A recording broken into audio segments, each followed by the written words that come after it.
kok orang hidup, bisa kok orang dapatkan apapun gitu.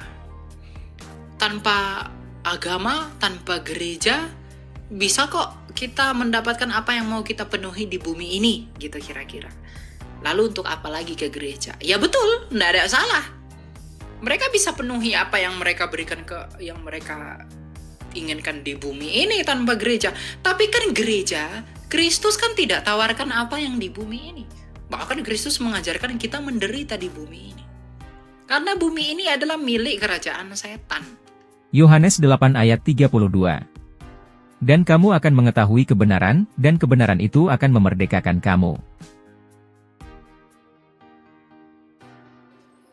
Silakan Williams, Mike, Putra. Ya, halo. Jadi gini dia.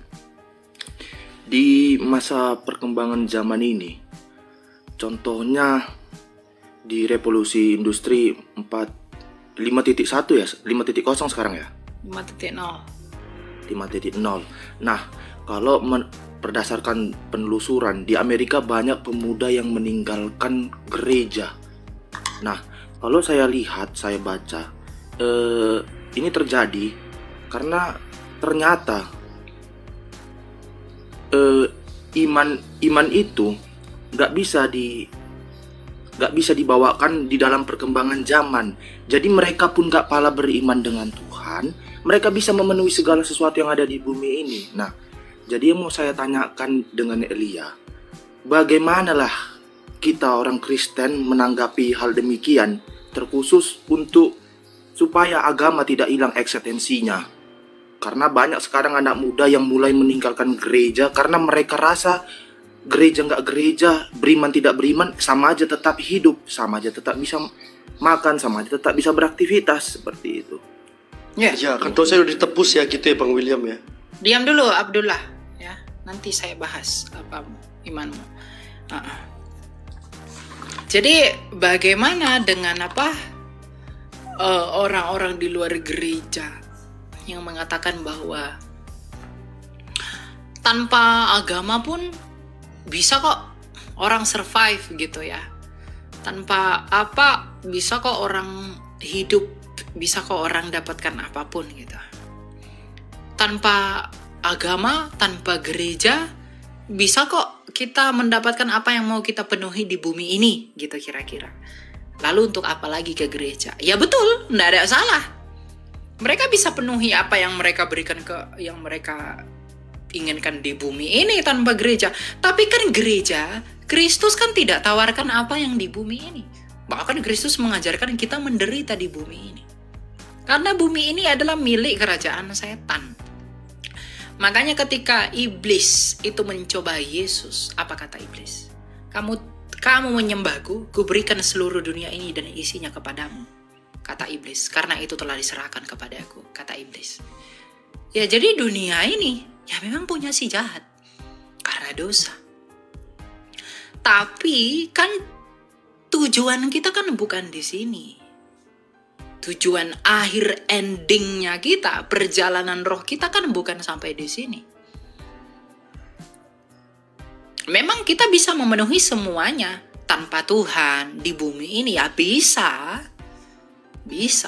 Tanpa ke gereja, tanpa percaya Tuhan bisa. Ateis buktinya banyak yang hidup kok.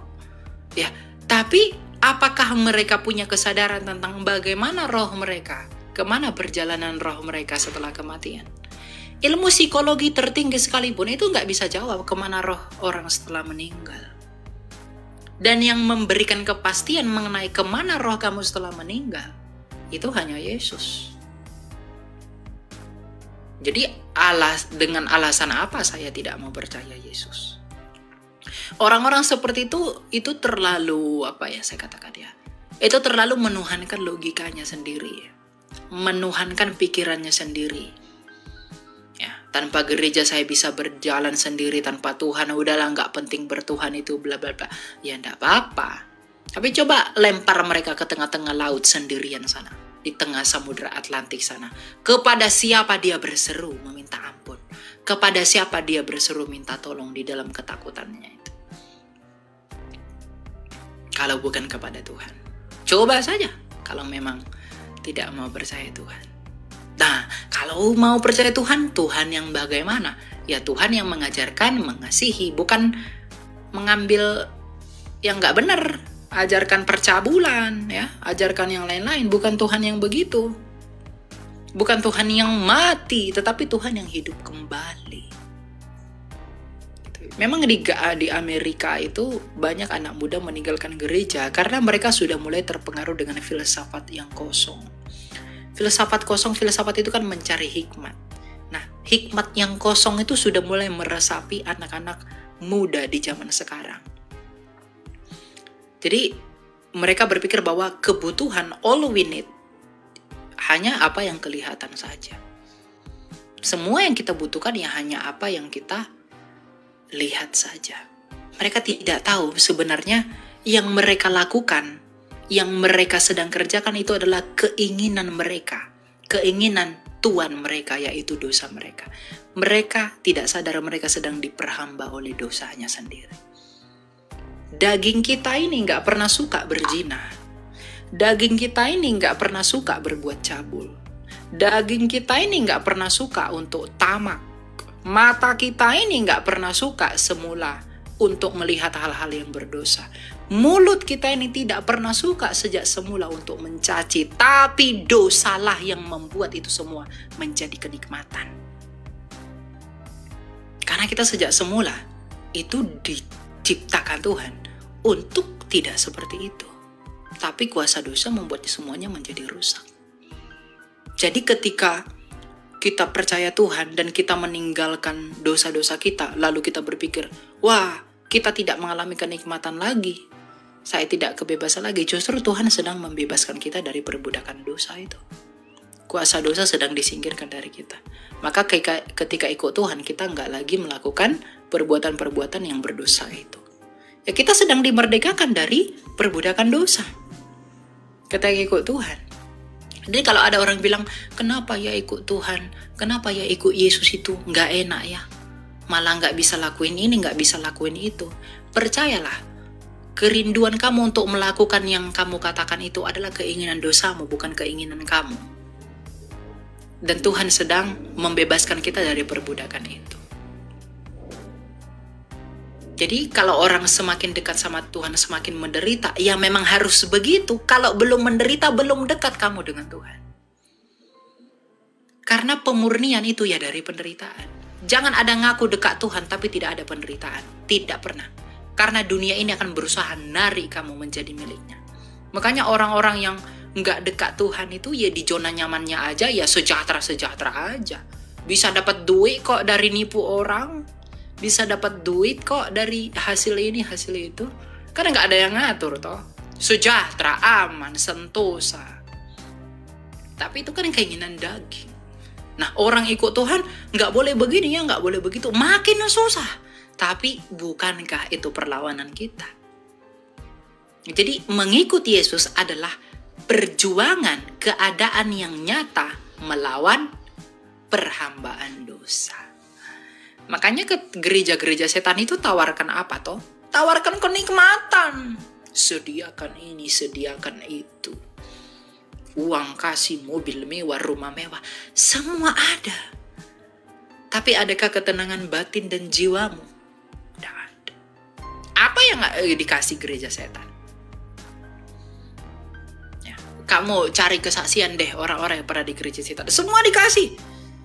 Pria ganteng, cewek cantik, yang nikmat-nikmat, sediakan semua. Ada. Tapi kan bukan tentang itu. Kenyamanan itu ditawarkan oleh dunia ini. Tapi kan bukan tentang itu. Dan masalahnya anak muda sekarang tidak peka dengan itu. Mereka itu menganggap, kita yang muda ini menganggap itu semua, itu kebutuhan kita, padahal bukan. Bukan. Itu lawan kita. Itulah filsafat kosong itu. Itu merasuki kita. Tidak lagi menggunakan filsafat Kristus. Makanya saya selalu katakan jangan mau ditipu oleh filsafat kosong. Pakai metode inilah menurut apa segala macam. Tapi mengizinkan dosa. Udah gak benar itu. Gak benar. Jangan ikuti. Sehebat apapun ilmu pengetahuan merancangkan dengan gaya-gaya sains begini-begini. Tapi pada akhirnya izinkan ini, izinkan itu. Nggak apa-apa melakukan ini, melakukan itu. Jangan ikuti itu. Wong kehendak Tuhan. Tuhan lebih tahu mengenai kamu yang diciptakan daripada manusia sesama ciptaan untuk memahami ciptaan. Jadi ketika Tuhan bilang nggak boleh ini, nggak boleh itu. Harus begini, harus begitu. Ikuti itu saja. Wong dia yang cipta kamu, dia yang lebih paham kamu siapa. Jangan mengikuti manusia yang hanya mau mengerti sesama manusia saja. Nggak tahu mereka itu. Nah, gitu toh. Banyak yang tidak sadar dengan itu. Jadi dia lebih percaya kepada sesamanya ciptaan daripada penciptanya. Yang telah nyata dituangkan pengaturan yang kudus dalam kitab suci yang kudus. Yang bisa kita baca bareng-bareng. Gitu. Jadi lawan. Filsafat kosong itu. Omong kosong, bualan semua itu. Ya, gitu. Gitu ya, William ya. Ada sedikit lagi mau tanya ini. Jadi tadi dibilang dunia ini kepunyaan iblis. Jadi bagaimana dengan konsep ketika kita susah kita meminta sama Tuhan, kita sakit kita meminta kesembuhan daripada Tuhan. Ketika kita memiliki perekonomian susah kita meminta sama Tuhan. Dan beberapa waktu ke depan Tuhan kasih itu. Jadi apakah kenikmatan yang diberi Tuhan itu juga kenikmatan yang ditawarkan oleh iblis seperti itu? Nah, enggak. Oh, Yesus sudah jelas kok bilang Matius 7. Dari buahnya lah kamu kenal mereka. Kamu mengalami kenikmatan itu buahnya dari mana? Itu buahnya apa? Buahnya judi-judi kah? Enggak, dari Tuhan itu. Kamu mengalami kenikmatan kesenangan. Kesenangan karena pesta-pesta kah? Enggak, dari Tuhan itu. Tapi ketika kamu bekerja bersungguh-sungguh di dalam pengertian Tuhan, di dalam jalan-jalan Tuhan, dan hasil dari jerih payahmu itu, itulah yang dari Tuhan. Kenikmatan itu buah dari apa yang kita kerjakan. Kenikmatan bisa datang dari Tuhan, bisa datang dari hantu, dari setan, dari iblis. Orang pesta-pesta di diskotik itu melakukan dosa-dosa apa segala macam. Ya. Kenikmatan-kenikmatan seperti itu kenikmatan itu. Tapi apakah itu dari Tuhan? Ya enggak. Tapi ketika kita capek ke ladang bawa cangkul ya, bawa apa segala macam, kita kerjakan dengan iman, dengan pengharapan, lalu kita haus, kita dahaga, kita lapar, lalu kita makan hasil jerih payah kita. Itu kenikmatan dari Tuhan. Jadi dari mana kamu memperoleh itu dan untuk apa kamu memberi itu? Yesus sudah beri jawaban. Itulah kesempurnaan Tuhan kita yang mulia itu. Dia udah kasih jawaban. Dari buahnya lah kamu kenal mereka. Jadi kenikmatanmu itu buahnya apa? Dari buahnya kamu kenal mereka. Kenikmatan itu buah. Nah, kamu mengenal buah kenikmatanmu itu dari mana berasal? Ada orang bunuh orang nikmat. Apakah itu dari Tuhan? Ada orang makan mewah, tapi hasil tipuan.